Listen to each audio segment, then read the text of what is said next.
మన రాష్ట్రంలో TDP, Janasena, BJP కూటమి ప్రభుత్వం అధికారంలోకి వచ్చి ఏడాది కాలం పూర్తవుతుంది. మీరు అంతకుముందు 5 సంవత్సరాల పాటు చూసిన జగన్మోహన్ రెడ్డి గారి ప్రభుత్వంతో పోలిస్తే ప్రస్తుత కూటమి ప్రభుత్వ పాలనపై మీ అభిప్రాయం ఏమిటి?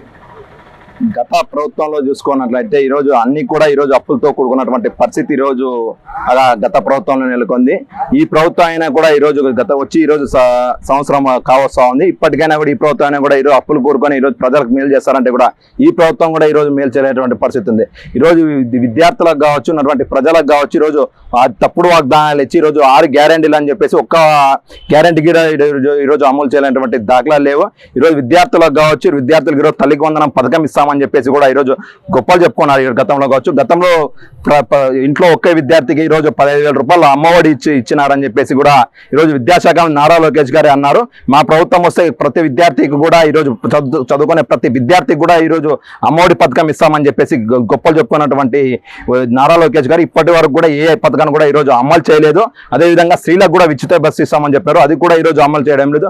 ఉన్నటువంటి ఏ ఒక్క 6 గ్యారెంటీ ఏ ఒక్కటి కూడా ఈరోజు అమలు చేసినటువంటి దాఖలాలు లేదు.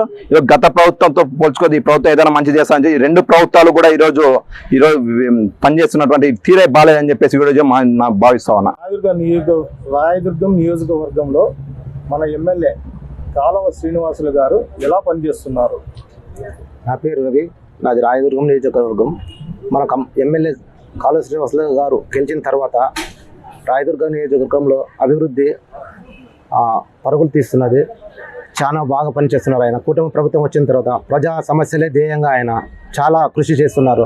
ప్రజలు కూడా అత్యధికంగా మెజార్టీతో గెలిపించినందున ఆయన చాలా బాధ్యతాయుతంగా పనిచేస్తున్నారు.